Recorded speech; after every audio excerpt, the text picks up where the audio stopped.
राज्यातल्या विनांदवान शाळांना अनुदान मिळावं यासाठी गेले अनेक दिवस या राज्यातले हजारो शिक्षक आझाद मैदानावर आंदोलन करत होते। यापूर्वीच्या भाजप सरकारने फक्त शासन निर्णय काढलेला होता, परंतु प्रत्यक्ष वेतन अनुदानासाठी आर्थिक तरतूद केलेली नव्हती।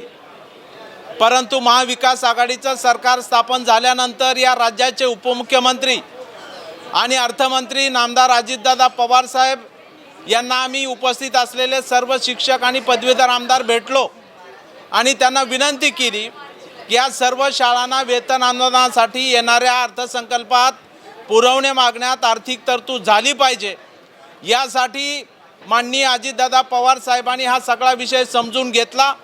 या राज्याच्या शालेय शिक्षण मंत्री वर्षाताई गायकवाड यांनी सुद्धा या विषयासाठी पाठपुरावा केला। आज राज्य सरकारच्या वतीनं पुरवणी मागण्या विधानमंडळात सादर केलेल्या आहेत।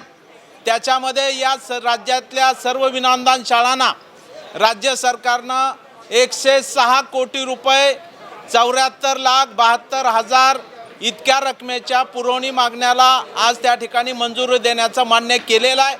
त्यामुळं राज्यातल्या जवळपास 15,000 शिक्षकांना याचा लाभ त्या ठिकाणी होणार आहे आणि त्यांचं वेतन सुरू होणार असल्यामुळं त्यांच्या रोजीरोटीचा प्रश्न मार्गी लागणार आहे। त्यामुळं या राज्यामध्ये शिक्षकांच्या वेतनाला आणि शिक्षणाला चांगले दिवस येण्यास सुरुवात झालेली आहे।